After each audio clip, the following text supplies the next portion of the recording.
I'm Saul Mohanty. This is my lecture series number 4, and today we'll talk about the phenomenon of aliasing, that is the fold-over distortion. That means exactly when high-frequency components take the shape of the low-frequency component. That means whenever we try to convert any analog signal into a digital format, we have to take care of the high-frequency component. That means exactly in a more technical terms, you can say the higher harmonics has to be eliminated from the lower harmonics, because baseband signal is a low frequency signal, and whenever and the interface between low frequency harmonics and low frequency signal is tolerable, but when high frequency component will enter into the system, they induce some noise, and that noise is said to be in terms of distortion. You can find a quite distinction between distortion and noise. Distortion is the de-orientation of the original signal. Right? So last class we have seen the sample spectrum S of f is equal to 1 by Ts summation of f minus kf, kfs, where fs is the sample frequencies. Right? If the frequency is inversely proportional to the sample period, so instead of 1 by Ts, I try to put it fs. Right? So this sample spectrum will take the shape of this one. So right now when we open the signal, the summation terms, then we found that this is varying from minus infinity to plus infinity. When you try to open up and write the spectrums, sample spectrum, it will take this sort of format. And it basically said to be, I have written here, copies of the original message spectrum shifted to KFS. So in terms of sampling, the original message signal is getting shifted to different interval, and that interval is much more paramount. It is because if the interval is not properly set, then there is always a chance that error will introduce into the system. So based on the sampling theorem, we said that at least the sample frequencies should be twice of the original frequencies. Suppose, for example, my peak signal, suppose human voice is from 300 Hz to 3.4 kHz. I want to sample my voice. It has to be multiplied by 2 at least. So my highest frequency is 3.4 kHz. When it is getting multiplied by 2, it is 6.8 kHz. Basically, when you try to design any telephone system, we have got a frequency of around 8 kHz, right? So, in order to get proper interpolation or clarity of the original signal, the signal has to be sampled, and sampling rate and Nyquist rate and Nyquist interval has to be maintained. So when we try to open this signal, so this is the kind of copies of the original spectrum. We find it is being shifted to KFS. So K is equal to 0, 1, 2, 3, and it is coming from -1, -2. So this is the total signal will be formed. I put some dotted line here. I put some dot line here also. So this signal varies from minus infinity to plus infinity. So this is my original spectrum. So if you try to draw this one, and this is the message signal, so these signals are very much important because these signals are carrying the information. So for example, suppose I am taking, this is the message signal. This is my baseband signal, and this signal is varying from plus FM to minus FM. This is my original signal, baseband signal. So in terms of the spectrum, I represent it in a frequency domain. Right? Suppose this is the message signal. So now this message signal it is being translated to different point, right? To plus Fs, to plus 2Fs point, minus Fs, and minus 2Fs like this. The signal can be drawn in this particular way.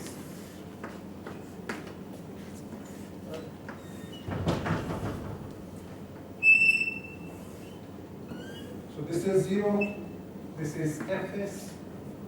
I can put another signal here. 2Fs, right? This signal is varying from plus Fn, minus Fn. I can write that Fs plus Fn, Fs minus Fn, 2Fs plus Fn, and this point is said to be 2Fs minus Fn. Right? We try to make a format in this way. Similarly, I can put this is minus Fs. I can say minus Fs plus Fn, minus Fs minus Fn. So in this way, the signal will vary from -infinity to go up to. So this is the perfect domain. That means here all the message signal is following the rules and they are being separated with a particular period, right? But imagine a condition where signal will start to get overlap. And when the signal starts to get overlap, then that is a major problem. So what is the condition? This is the most suitable condition where each signal is represented in a discrete manner. They are not anticipating or interfering with respect to each other. So in this case particularly, what is the condition? Let's see the condition, and based on this condition, Nyquist has given the rules that why the sample signal should be at least much more greater than twice of the modulating frequencies. Let's see from this, when we try to analyze this one, we'll find it out.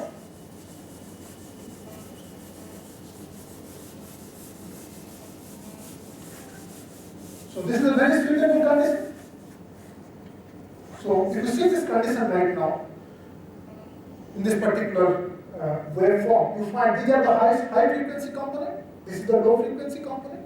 That means Fs minus Fn should be greater than Fn. And that is also happening here. Fs minus Fn, I can write Fs minus Fn is greater than Fn. Right?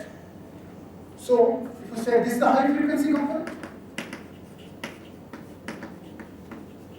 this is your low frequency component. Right. So two things, we need to find a particular relation between two frequencies. One is the modulating frequency that is being represented by Fn. Another frequency that is the sample frequency that is being presented by Fs. So at this particular juncture I can say if you try to open up, then I get 2Fn. So the relation between, this is the ideal condition. Under ideal condition, this is the fundamental criteria. Fs should be greater than twice of the modulating frequency. For that particular purpose, I have given an example right now.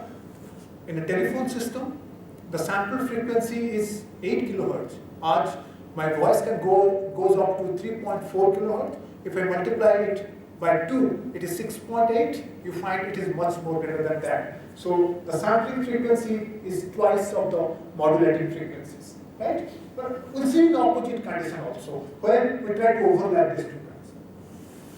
So this is my ideal condition. Under everything is fine. Under ideal scenario.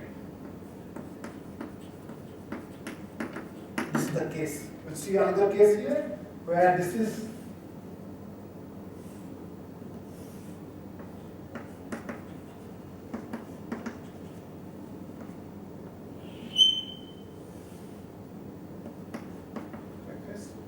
Fs plus Fn, this is Fs minus Fn. Similarly, I put it here, this is 2Fs, 2Fs plus Fn. This point is 2Fs minus Fn. Right? This is the condition of overlapping I have shown here. This is not an ideal condition where signal is getting interfered, they are getting corrupted. Right, or overlapping takes place. Here I have written here fold over distortion. Right? Let's see this condition. What is the condition for fold over distortion? This is the ideal condition we have found. So in this case, we say high frequency component. If you take the first message signal, high frequency component is what? Fs minus Fn or Fn. Fs minus Fn is the higher than Fn. But here in this case, you find that if this is the frequency scale, then we found that Fn is greater than Fs minus Fn. That means modulating frequency is greater than Fs minus Fn. So what is the condition here? How the relation takes place?